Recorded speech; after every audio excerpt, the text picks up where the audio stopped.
I don't recall ever being paid one brown peswa in all my 46 years of playing. So God bless you for your talent, sir. Ace, transport self. But I determined in my first year at Legon that first I couldn't depend on this music thing for the kind of life I dreamed about. Agrees that okay, we are going to engage you. So now you're going to be an employee. We expect that you don't miss midweek service, you don't mix Friday service, Friday all night, you don't mix revival, you don't. Ladies and gentlemen, we are back with another episode of HDMI. Yes, this is the second episode of this series I started a while ago. If you've not seen the first episode, it's somewhere on this channel. You can check it out and yeah, be blessed by it. But it's going to be me sharing my weird thought patterns, like weird ideas, things that I think about on the random that may not cross the mind of the average millennial, the average Gen Z. And I'm still your favorite Christian content creator, the Ima Bees. Double E, double M, double S. Yes, I create content for fine boys and fine girls who love Jesus, Gen Zs, millennials, and everybody that loves nice things. For Christianity is not boring. We have fun on this channel, and today we have a very interesting topic for. I'm going to be yapping. I'm going to be ranting about this because it has been a very sensitive topic for a long while. I feel like it will be that way for a long while, and hopefully as time goes on, when people are learning, people you have your orientation, your mindset renewed, because we all really need it. Now it has taken me a long while to think about creating this content. I waited for the heat to go down. I mean, some you all saw it when it was on the rise like stew. It was like rampant. Everybody was having their own. It's very sentimental, very sensitive and all. But now that everything has come down, it's taking me a while. I mean, I remember Easter, Easter, when we were celebrating the Easter. That's when I felt like, okay. I mean, I had a number of discussions and conversations with people about this particular topic. You know, it's taking me a long while to really think about, like, it's a very interesting topic. So the reason why I'm doing this video now is because after the during the Easter period, the discussions I had with the people, it was a very lengthy one. It took us about 3 hours or more having back-to-back discussions in a group of like maybe 7 people, just rebuttals and things. So a few things that I learned from there, a few insights I caught from there is what I would like to share in this video.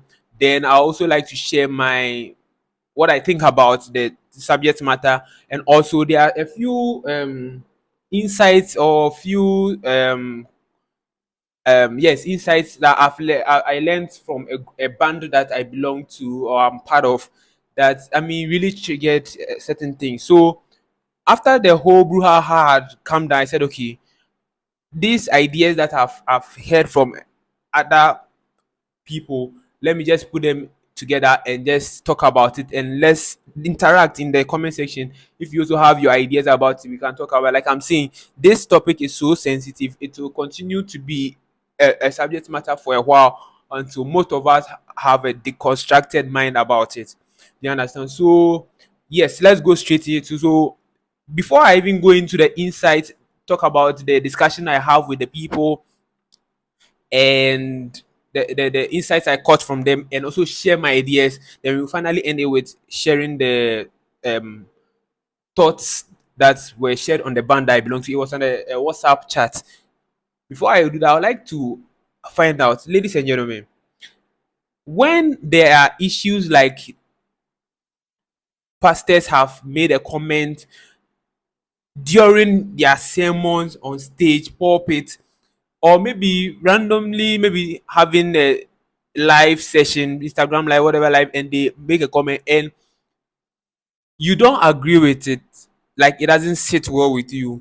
Some some some of the ways people go about expressing themselves, you see, I'm not going to say I'm going to show people how to go about it, but some of the ways it really interests me. Oh.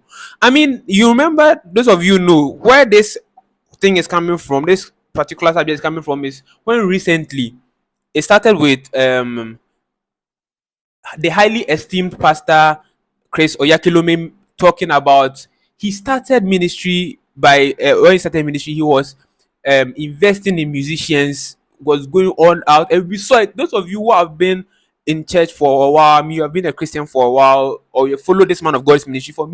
For me, childhood Pastor Chris was it for me.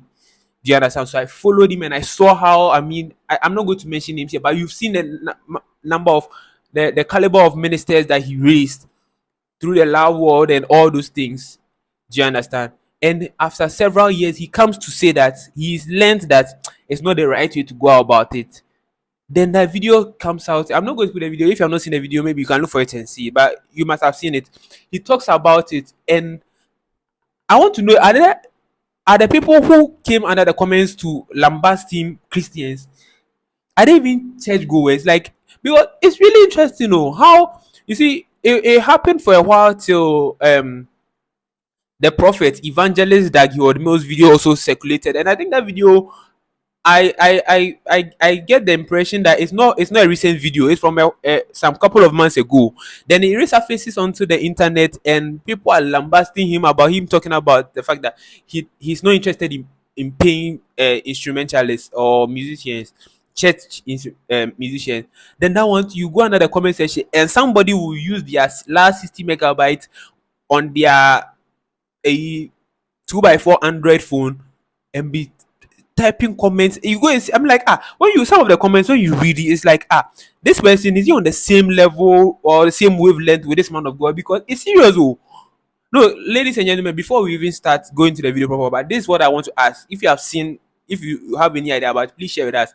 The people who lambast men of God online, are they all Christians? Or sometimes think about it, that is it possible that even some of them are the church members of that pastor?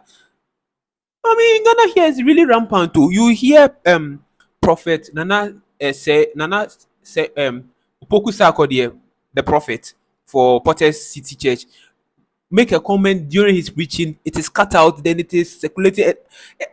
Hey, people don't fear. Now, like, I don't know which man of God has not really experienced that.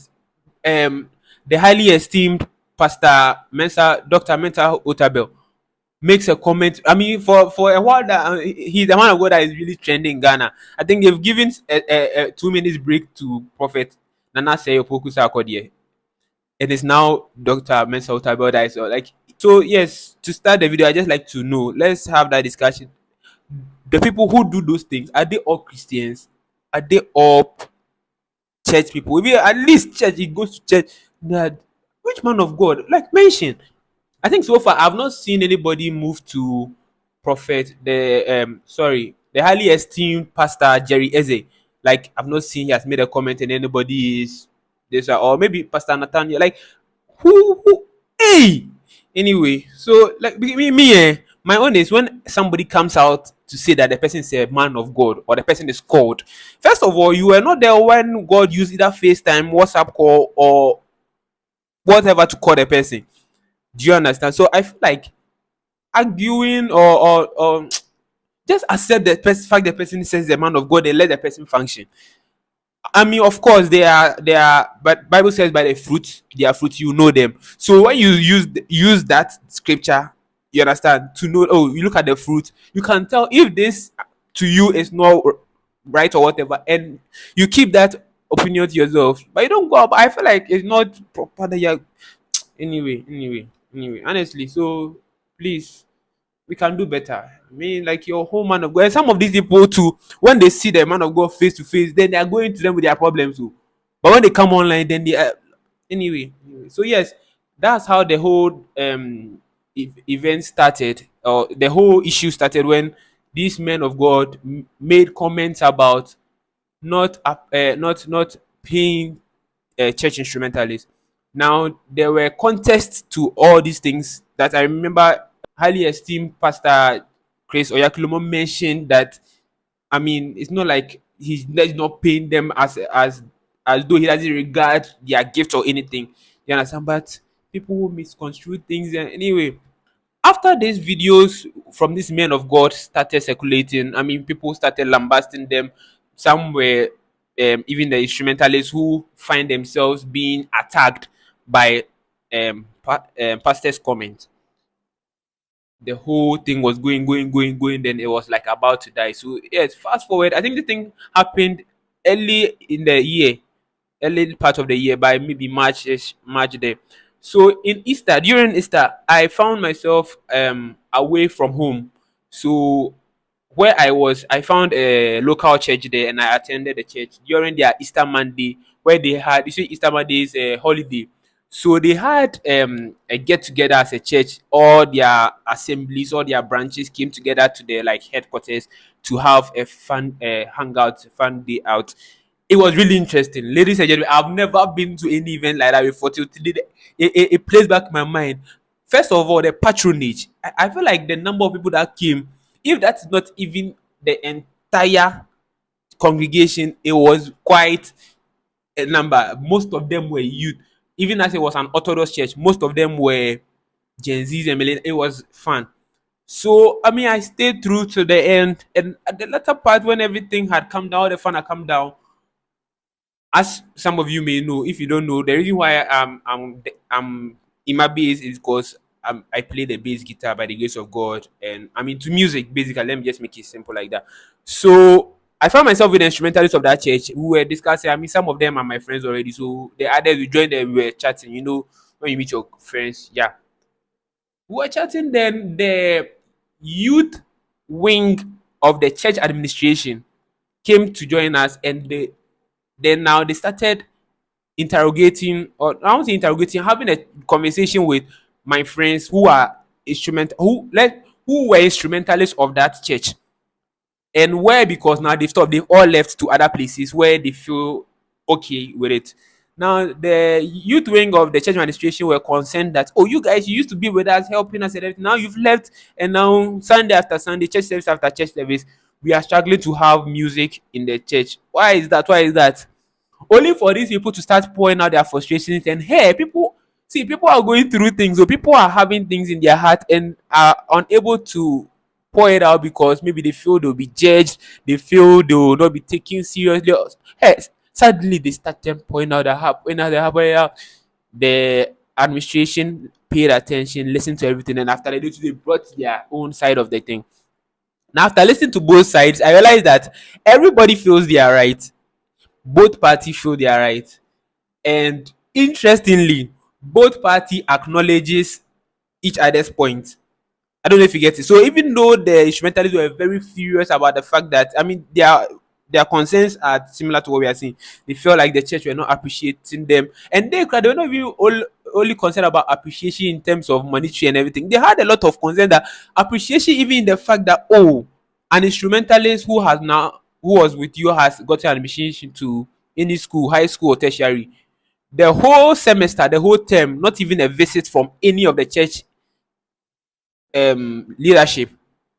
Some of them felt that that alone crowd was something that would have made them feel okay. Before we even come and talk about, okay, just, oh, take this for water, take this for transport. So a lot of concerns came from them. Then now the church administration also started making them understand certain things. So after listening to the whole conversation, I also started asking questions from my end. And like I'm saying, it's an Orthodox church that has a good number of youth people, young people in it. Now, when I introduce myself as someone who is from the charismatic side, and they saw that, I mean, they know how we are charismatic, we are very lively, we are very bubbly. They believe that we have the finances to invest in equipment and things. So they appreciated where I was coming from, in the sense that, okay, I have seen equipment, I have seen things that work, I have seen a system that is willing to pay instrumental. I was like, no, it's not so, it's not like that everywhere. In fact, for a long time, everybody has known Lighthouse, one of the charismatic churches, to not pay. But I think over time, I'm seeing other charismatic churches follow suit. There are still a number of them who still pay. And you see, there are contexts to each of them. Do you understand? And that's what I want us to go through this one. So after all the discussions, the insight I took from that discussion, which is the part one of this video, like I said, we are doing in three parts.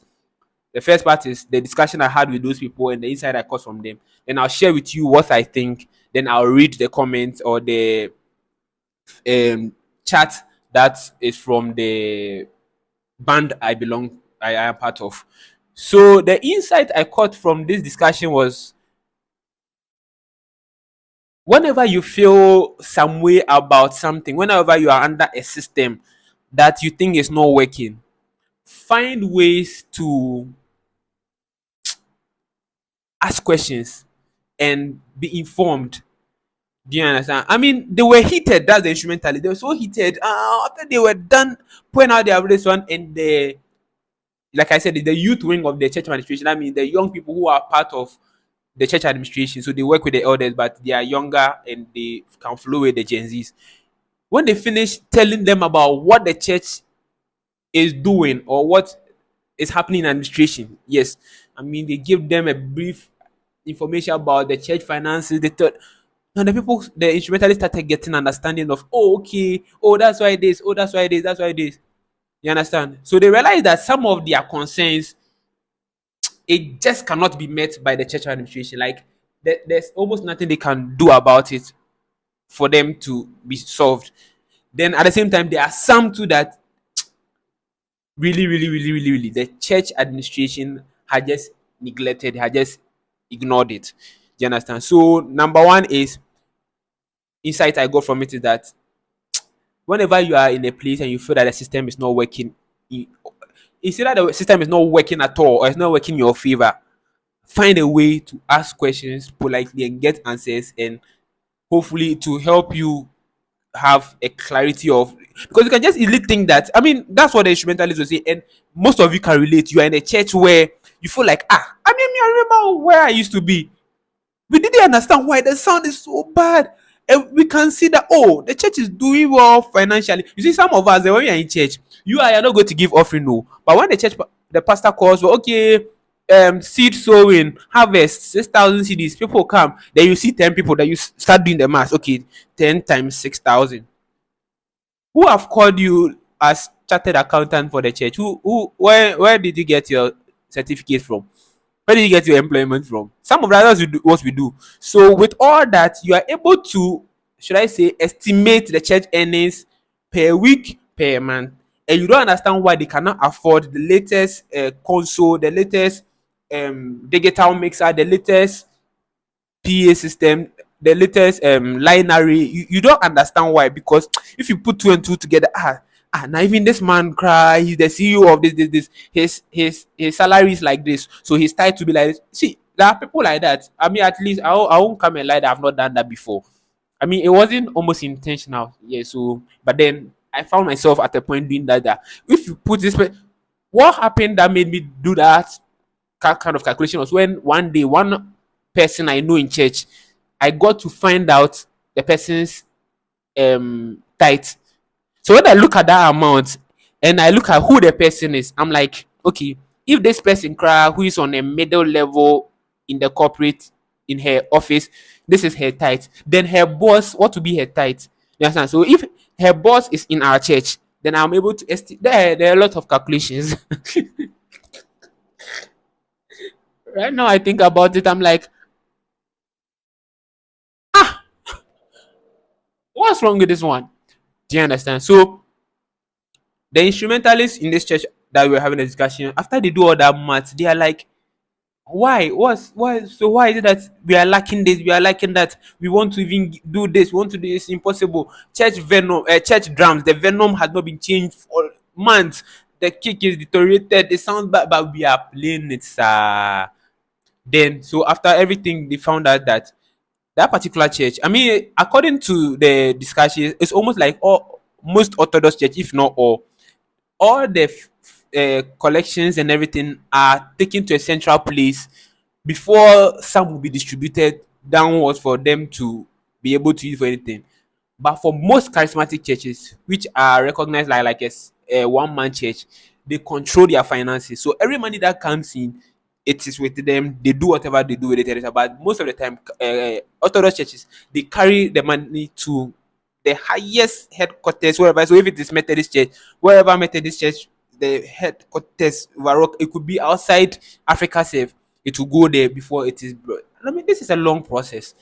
Do you understand? So you will be in such a church and things are not working as you think it should work because you are seeing monies, but you're not seeing improvement. This could be something that's happening, but you don't know. You're not. I mean, I was so amazed how the heat of the instrumentalists started going down when they started getting clarity and understanding of what the church funds are being used for.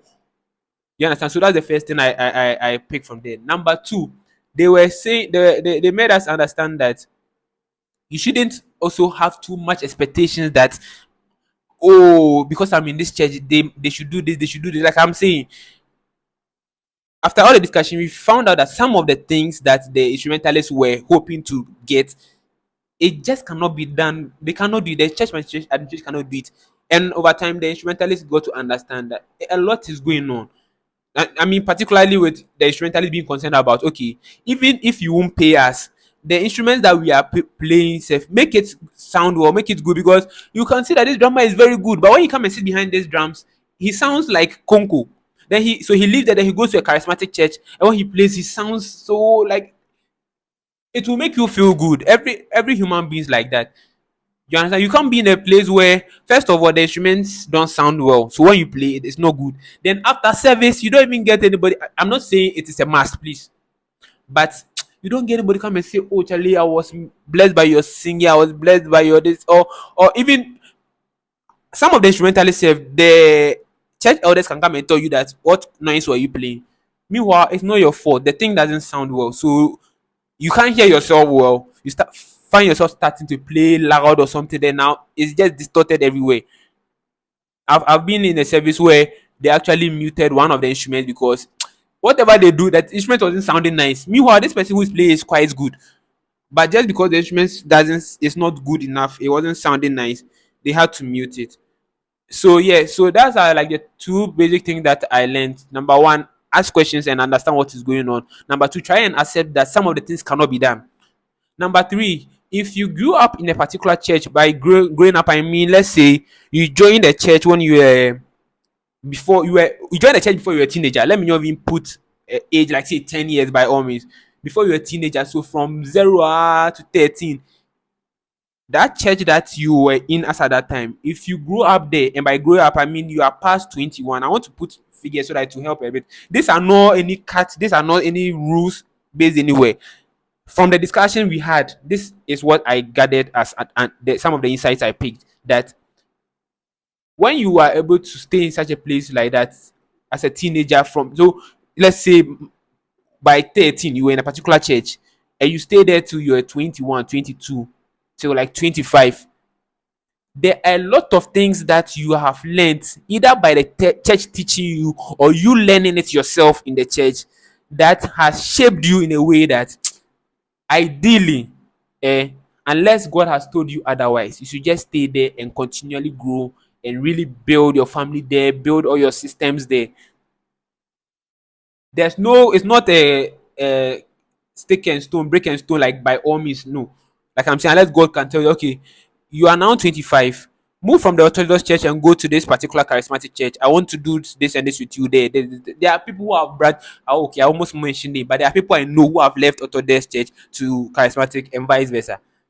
Do you understand? At any stage of their life. So I'm not saying it's a category, but ideally, if you are able to join a particular church before teenage and you stay there for up to 10 years or more, there, in that period of time, a lot of shaping has gone on in your life, that you have learned stuff, you have become good at whatever you might have learned. Sometimes not even just a skill of instrumentation or those things, but maybe you went to university in that school, in that church. So now you have finished, you have become a finance person, you went to do your chartered accountant, UPSA, whatever.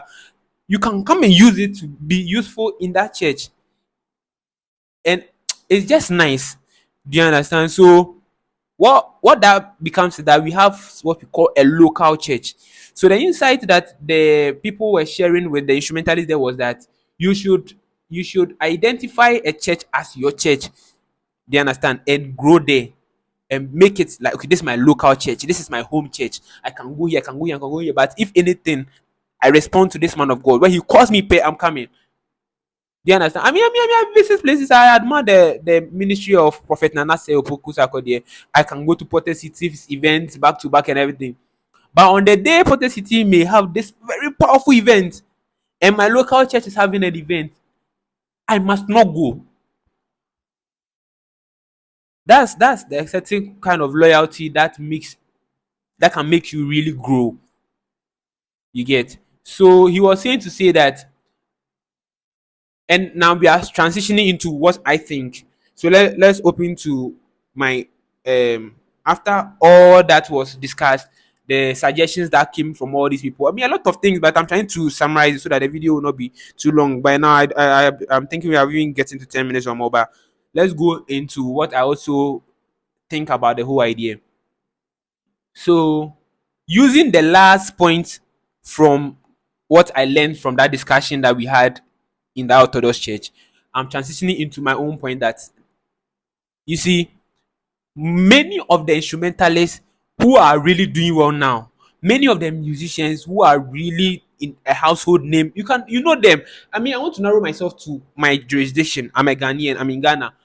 Most of the Ghanaian instrumentalists, Christian musicians that are really doing well, they have a local church. You go and do your research, you'll find out. Most of them, if not all, the ones who are really doing that, your favorite instrumentalist, your favorite musician, he belongs to a church. You know his church. You know that, hey, this guy there on a Sunday, you see him in PIWC, Dansoman branch. Unless otherwise specified, then such a person will tell his or her branch pastor that today, so and so artists will be having their live concert. So I may not come, or I may close late, early, so that I can go and meet up with them. So, pastor, please, this Sunday I won't be available. All those things are there. It's really nice. So he was saying the last point of that was that have a local church where you play for free. You are allowed to go to this church, charge them from your heart, minister, go to this church, and this time say cut across everything musician, including singers. You are a lead singer, you're a fantastic soloist. The day you should have a local church where you have a man of God you respond to, that when he calls you, like, please, today we are having revival. That event that they have called you to come and do solo, you must cancel it. It's nice. So now I'm thinking about, it's really nice to have that. Let me tell you what I noticed it does. That people, the events which who called you, and when you tell them that, Charlie, today Prophet Sarkodie is having events, that's my church, I cannot come for your event, so I'm sorry about that. If that event organizers are really correct, they'll admire you, they'll respect you. They say, oh, so look at them, you reschedule the next event, you come. They will respect you. Unless you can go and tell Prophet, oh, Professor Sarkodie, today I know I'm supposed to sing before you minister, but today I have this event. Please, can I go? There may be Prophet on that day will say, okay, this event is quite good. It will help. And if you are in such a local church and the man of God really loves you and is concerned about your growth, if he sees that that particular event will add to your growth, oh, is it that one day revival service that you sing that will change anything? He will allow you go. Do you understand? So you can chat. So all you're saying is that you can go. See, you can be in an Orthodox church. You play him so well. Then a particular charismatic church needs him to be played maybe on a Thursday. You watch your church Thursday, that Methodist church you attend, you don't have service. You can go there, you charge them 30,000, play the hymns. Then Sunday, when you come to your local church, meat pie and bell cola, you don't look for that. Do you understand? Because see, there are people who you see. Let's start going to my point. Number one, if you want to be an instrumentalist who charges for playing, you must be that good. What I found out is that a little research I did, because I told you that's my field, so I have a number of them as friends. Most of the time, the people who demand money, they are not that good.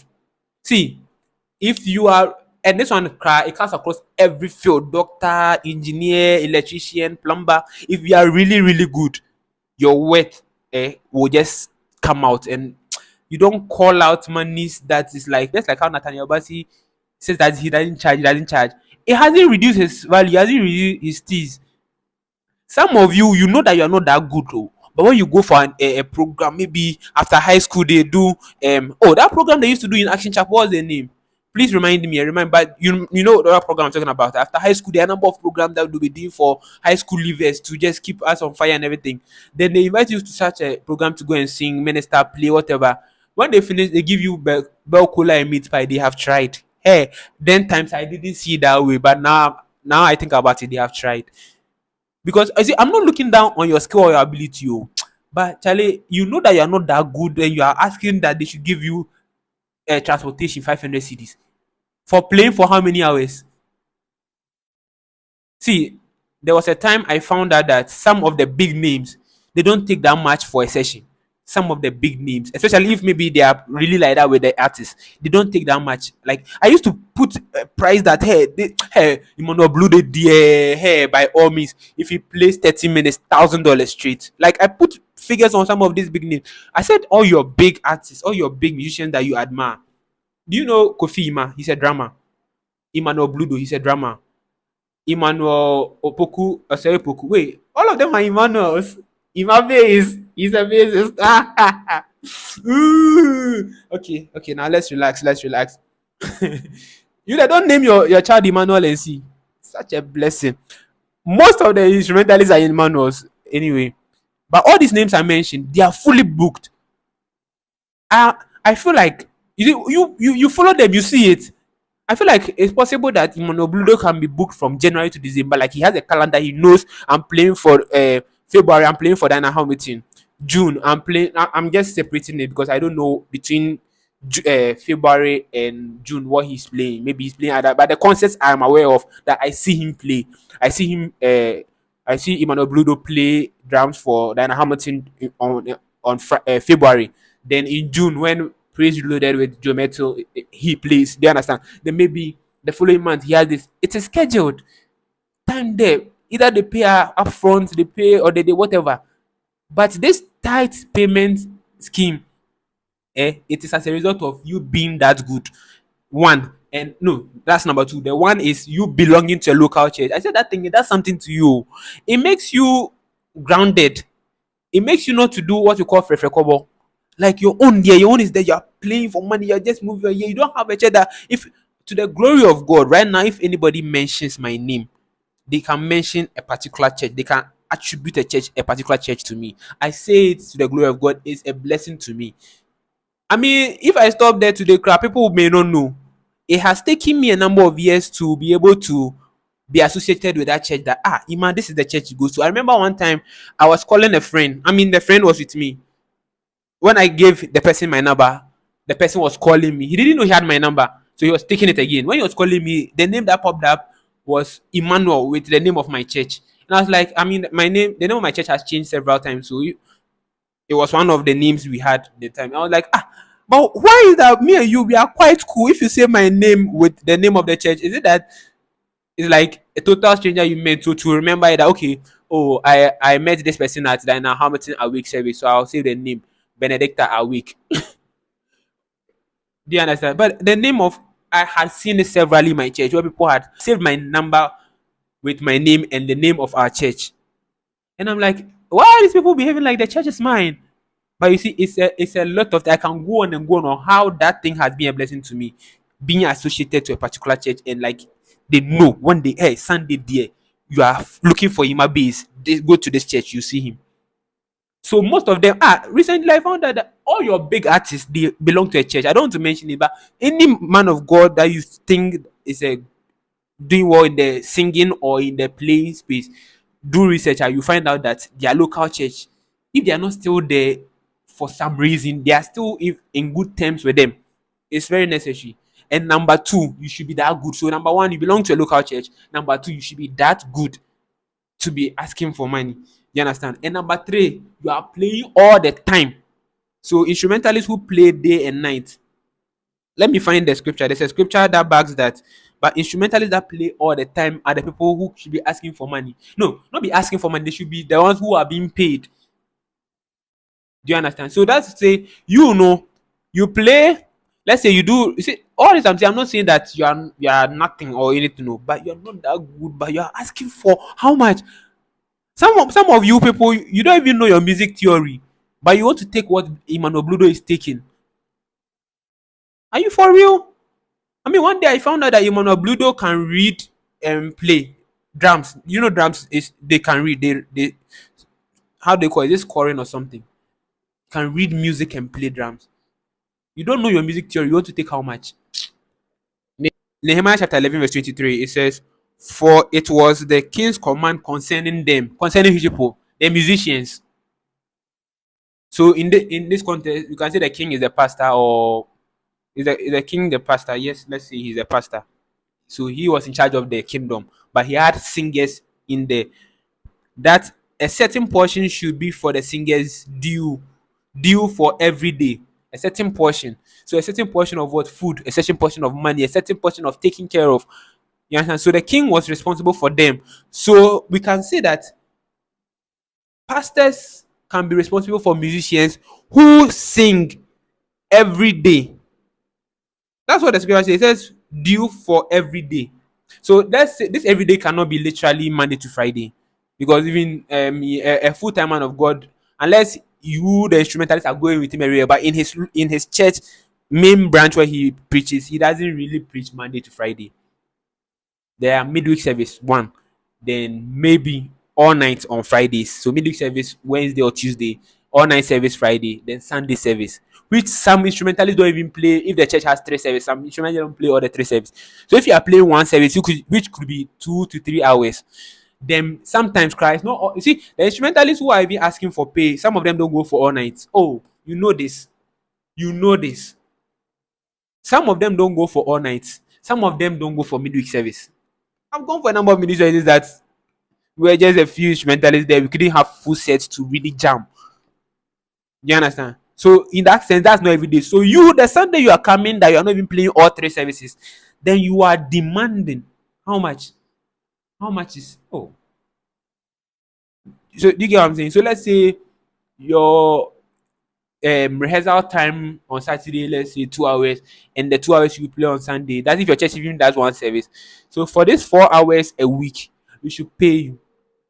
You see, like I'm saying, that if you are that good, you shouldn't demand the money. It will come.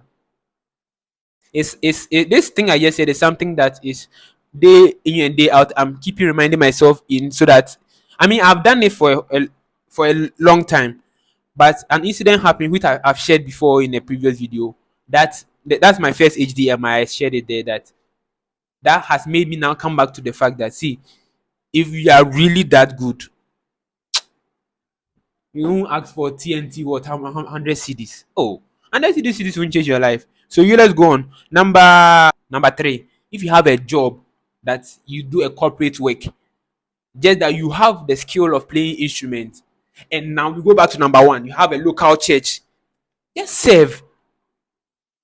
Do it for free, because to a large extent your bank that you are working for takes your time so much that you can't even make time for rehearsal. On the D-day, you come and meet the singers. If people brush up something and you're still able to minister powerfully, cool. But after that, you should not expect, the word is expect, to be paid. So one, you have a local church. Two, you play day and night. Like, that's like all that you do. Number three, you don't have a job. Do you understand? But if you have a job, oh Charlie, don't be expecting money. You understand? Because if you see, it's easier to say that, oh, don't take money, don't take money. It is because you have a job. That's why you say don't take money. The people who don't have a job, the people who do it every day, and they do it in their local church, they will be concerned about the church giving them something. So you see, let's look at it on both sides too. You understand? So when I say if you have a job, don't be paid, understand that, yes, okay, you there, you have something to hold you. So yes, cool. But if the person doesn't have anything, that person should talk to the pastor. Do you understand? If the pastor agrees that, okay, we are going to engage you, so now you're going to be an employee, we expect that you don't miss midweek service, you don't miss Friday service, Friday all night, you don't miss revival, you don't miss conventions, you don't miss Sunday. If on Sunday you come in the morning and you close at 6 p.m., even after we have finished all the service, just be around, engage the singers, practice, do this. So okay, these are the conditions. So contracts we sign. Yes, okay, how much do you want? Okay, 5,000 we will give you. 5,000 too much, we'll give you. Okay, let's say not say 5,000 too much, but yes, we'll give you 4,000. Okay, we agree. Okay, pastor, I like, oh, uh, musician, I'm okay. You sign contract, have job description, you have letter of employment. That would be cool. So when the pastor agrees, if the pastor believes in paying instrumentalists, that would be cool. But all these things will even be, it will be, it will come to play if you the instrumentalist, you are that good. And that good is when people say that, oh, I'm a professional instrumentalist. Okay, yeah, you're a professional. You learned music as a course. Yes. People learn music in, I mean, Ghana here, there's a school, UCC. People learn music there. And I think Legon, is it what they call donology, performing art? There's a branch of music inside. You have done all that. You are that good. You have a degree in music. I feel like your mind should not be to practice in church. I mean, if you have not had any other place to practice and you think that, okay, there's a chance for me to be the main keyboardist in my local church, you talk to the pastor, he understands that, okay, yes, we are going to engage you, we will employ you, we will pay you this. Then now that can be cool. That's my ideas here. And remember HDMI. So yeah, so if the pastor agrees, then cool. Because if you are going to say we should pay just any instrumentalist who doesn't have qualification, who who has a job, who is not really committed to our church, he's just coming to play keke for the fun of it and he's going to demand money and or maybe he's even part of the church, but he just plays 2 hours and wants to be paid. Why the ushers too? They don't stand on their feet for 2 hours. I mean, there are some churches that I've been to a church where when it's preaching time, ushers sit down and everything. But there's some churches that from the beginning of prayer, worship, praise and worship, the order of service, or they are standing on their feet. Media team, the person doing the main camera. I mean, it's over time I have seen that there are some churches that have enough people to rotate. So in a 2 hour service, 3 people can do it. If you divide 2 hours by 3 people, each person doesn't do up to like is it 45 minutes? Do you understand? I know, and it makes it flexible. Do you understand? But if you're going to say, okay, we are paying church workers, there are a lot of departments that justifies to be paid. Do you know what it means to go and stand behind somebody where the pastor has come to cast out demon and be there and not be afraid that the thing will leave the person coming to you as an usher? Do you know what it means? If you are going to use this justification, then the number of departments to be paid there, it's a whole lot. Media team, the person who is making sure that the stream is going for people to watch online. You know what goes on in the control room? The person who is mixing so that the sound will not be distorted, there will not be feedback, that you hear the preaching clearly and be blessed by. See, if a pastor is preaching, the mic is faulty, you see that the message card is like the message is vexing you. All these people, you should put them to consideration and paying them. What do you think will happen? You understand? So music, if you're doing music professionally, discuss it with the pastor and become an employee and have a contract and agreement signed and everything like that. Then if the pastor agrees to pay you, then cool. If the pastor other departments too are worthy of payment. You understand? So if anything, let's consider it this way. When you're in your local church, so whether or not you're a professional, let's establish this. Whether or not you're a professional, unless you have discussed any payment terms with your pastor, don't expect it. Just do it as a service. Then when you go outside, whether or not you're a professional, when you go outside, you can bill any church that is willing to pay. Can we establish that? Can we establish that? We can establish it. Because Charlie, I feel like it's just nice. So me, mom, I've done it before. I mean, those who know me know I've done it before where I belong to this church. Yes. And interestingly, during that period, I had a people willing to poach me and everything. That time I didn't go. That time is when I needed it. Right now, by the grace of God, like you can't pay me. Oh. I said it in my first episode. You can't pay me. Oh. Like you can't pay me. Oh. But I'm just kidding. I'm just kidding. But you can't pay me. So when you the musician, singer or instrumentalist, together with all the departments in the church, when we all together we serve, we will get the blessing of God. It is God is not unrighteous to forget your labor of like love. Like He will reward us. Do you understand? God will reward us. God will reward us. This video is becoming a bit long, but let me try and add. The interesting thing is that most of these instrumentalists who are demanding to be paid, they are not spiritual. Most of them. They are not spiritual in what sense? Not because they are asking for money, but because you go to a service after ministration, praise and worship, ministration, solo, everything. The instrumentalist step out during preaching time. You know this, unless you are also part. But most instrumentalist musicians don't stay through preaching. They wait, and when the pastor says, "Okay, so service be on our feet as we bring the service to a close," they walk inside. Hey, Oga has come, he's come to play again. Most instrumentalists don't. This thing there has gone beyond becoming a news. Most instrumentalists don't pay offering. I cannot say for tithe, but most instrumentalists don't pay offerings. But you want the church to pay you. Which money should they come and use to pay you?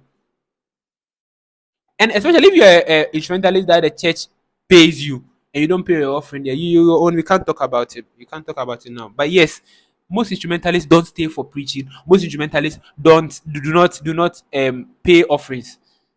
Do you understand? You are unwilling to serve with your gift for free. You two are you won't. See, when you're an instrumentalist, let me tell you, when you're an instrumentalist or a musician who is on the level of serving for free, and let me not ask for free. When you serve, you serve.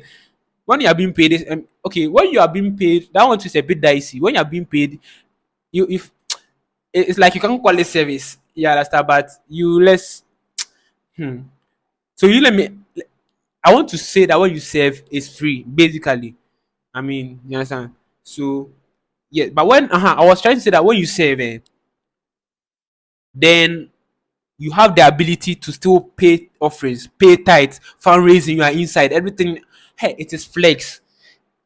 Like nothing do my shoulder. Oh. Nothing do my shoulder. I just have the ability to pay offerings and tithes as an instrumentalist. Yes, as a musician, nothing do my shoulder.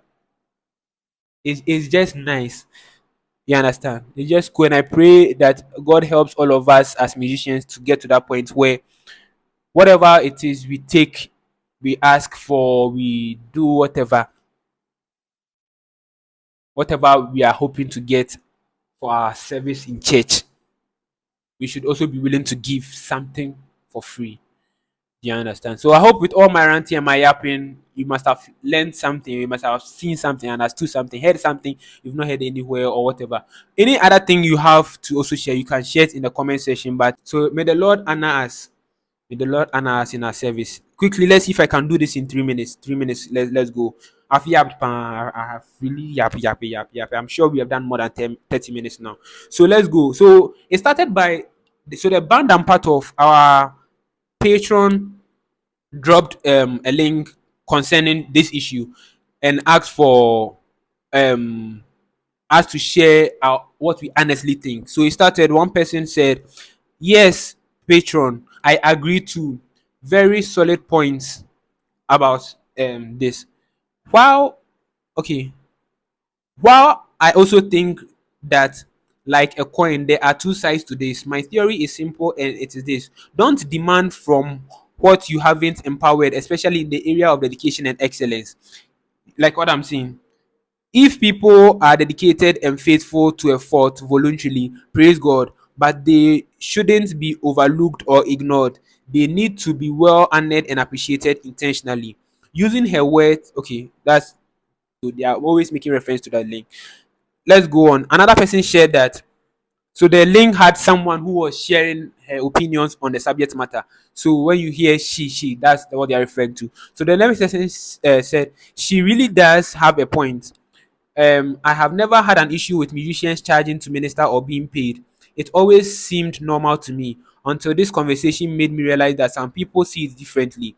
In most churches, choir members and instrumentalists serve as a form of worship. In that context, I don't think churches must pay or support them. It is a personal offering to God, and many of us willingly bear the cost ourselves. Yeah, Charlie, TNT to me, I remember it was to the one that was really costing me was rehearsal.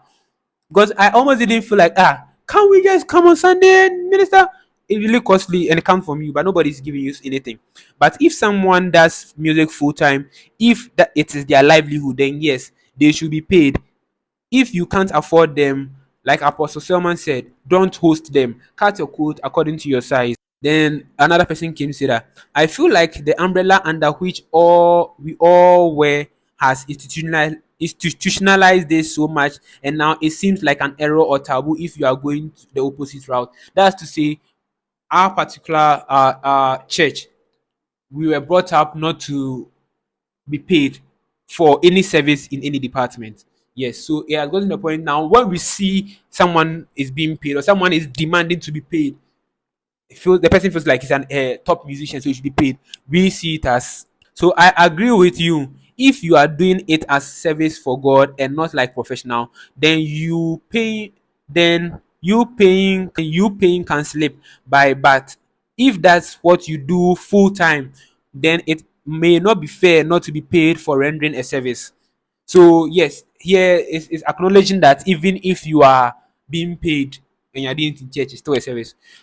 Music for free or for a fee. In this life, there are about three conditions under which you will be paid for what you do.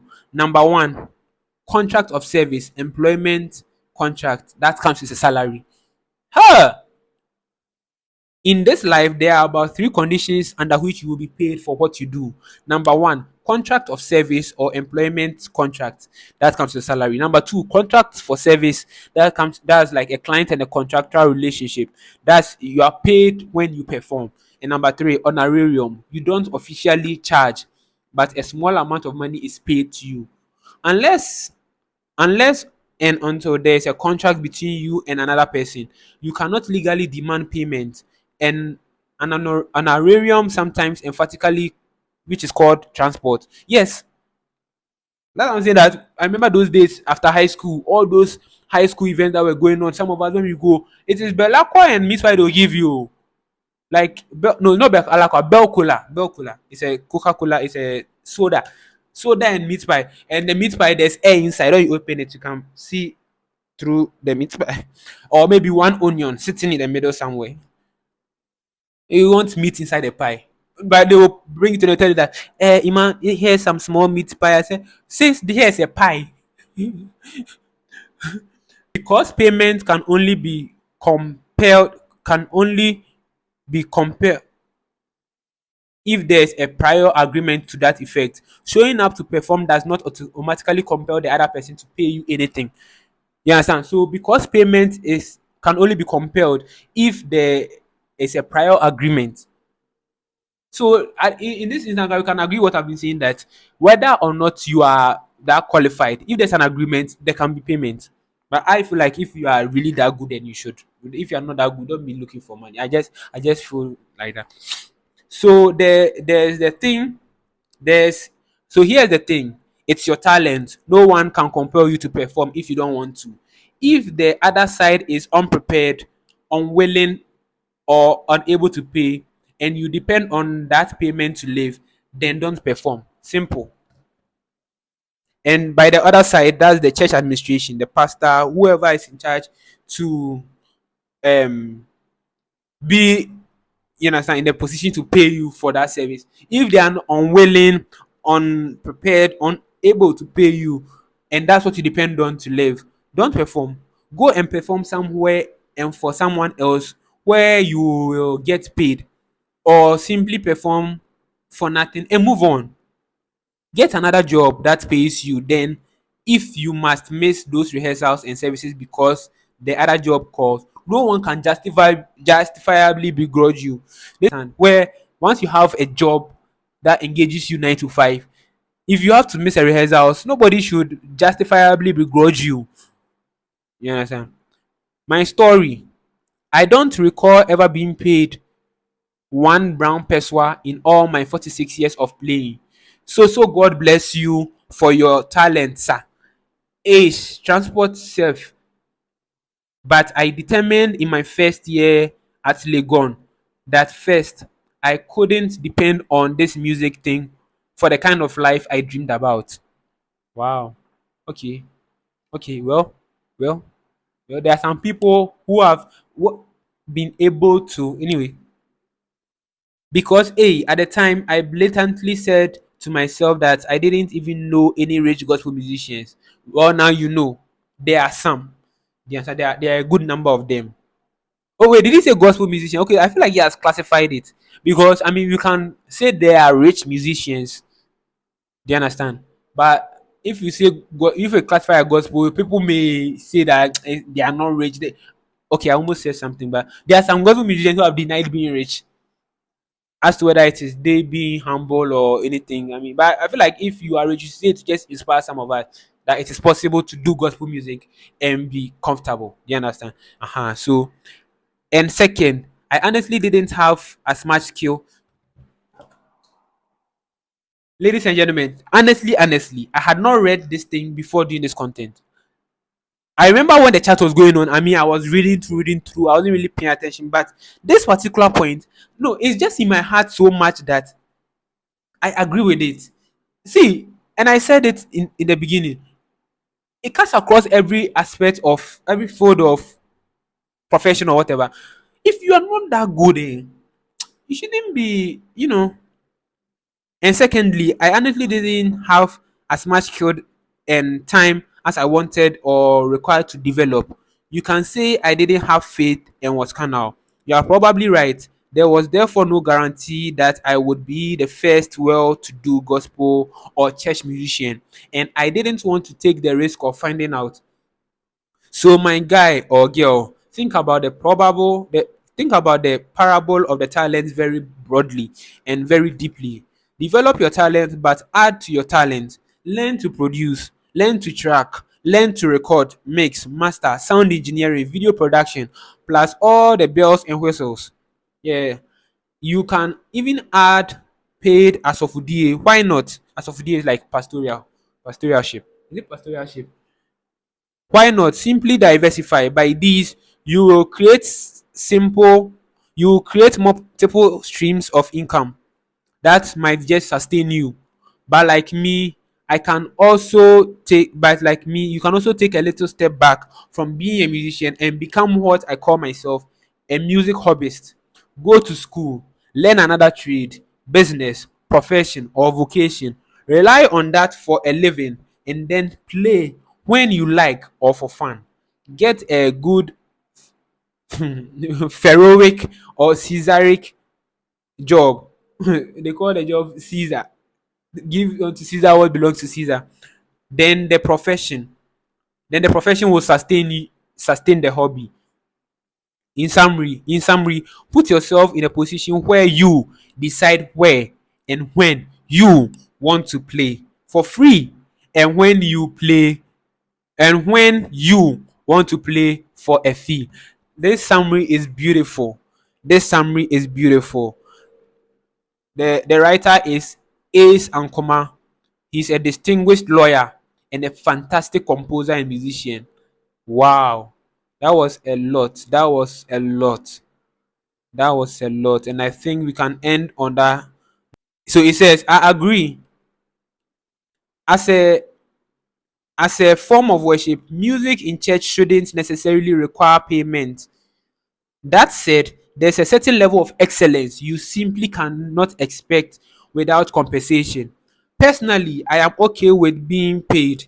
I'm okay with not being paid, sorry, because I know I don't have the capacity or time to produce at the high level consistently and wouldn't want to put in that kind of effort for a fee. It's perfectly fine not to pay musicians. Just don't expect joyous celebrations, level of performance on a budget of nothing. And with this, I also like to add that when you see, so hmm, the fact that you are not being paid also doesn't mean you should also play anyhow. However, because most likely, with all the points we've given, a person who is not so good is not required to charge. You, the church too, should not expect like some Mavic City type of ministration or performance. Ideally, this minister, both musicians and singers, should even be anointed. So whether or not the person is skillful, the anointing should do the balancing. You understand? So the anointing will just take over and continue. But ideally, when it comes to the natural niceness of the skill, soothing voice, skirmishes, arrangement of the song, syncopation, you the church also should not expect the Mavic City type of level. You understand? Even as Charlie, it's sad. But I'm not saying that because the instrumentalist or the musician is not being paid, it's come and give mediocre. No, no, no, no. We don't give mediocre to God over here. You understand? But ideally, no. You the church, you also have an open mind that as the person is not that good, you have not engaged him to This one is like, you understand? So yeah, I'm not appreciating mediocre over here. So yeah, he said it's perfectly fine not to pay musicians. Just don't expect joyous celebration level performance on a budget. There's another angle to consider though. Some instrumentalists operate with the mindset that being paid by the church is their only source of livelihood. Wow. Frankly, I think it is foolish. No church salary will ever make you truly wealthy. No church salary will ever make you truly wealthy. When you dig deeper into the I must be paid, the word is I must be paid. I'm an instrumentalist. I'm the best. Okay, not even I'm the best, but it doesn't matter. I must be paid. I'm a musician. I play for church. You must pay me. You must pay me. I must be paid. When you dig deeper into that phrase or whatever, the argument you find is laziness or lack of vision at the root cause. Hey, I almost missed this submission. It is not about being rewarded for your service. It's about the mindset and ambition. Yapong, ladies and gentlemen, I'm still your favorite Christian content creator, the Ima Base, double E, double M, double S. Let me know what you think about this. I've shared a lot. I have touched on a lot of things. I mean, the way I structured the thing to really go pan didn't really go that way, but I believe that the spirit is moving and he's moving, and hopefully, as he's deconstructing our minds, we will become better at the service he has given to us to render for his glory. It's for God, dude. Is it you are first a Christian? No, you are not being paid to be a Christian. Why do you want to be paid to be an instrumentalist, especially when you are not good? I rest my case. Ladies and let me know what you think. I know a lot of instrumentalists are vexing. A lot of points I've shared. You don't agree. Share your mind. You understand? Let's get to the point where we can all be on the same level. A greater percentage of us agree that yes, this is this. Agreements with the pastor, contract with this, then you be paid. Not that transport. Not that transport. Ambition and mindset. It's about ambition and mindset. I'll see you in my next HDMI. He doesn't mean it. This is episode 2. Let me know what you think in the comment section. I'm still your favorite creator. Please subscribe, like, comment, and share. Peace. I'm out.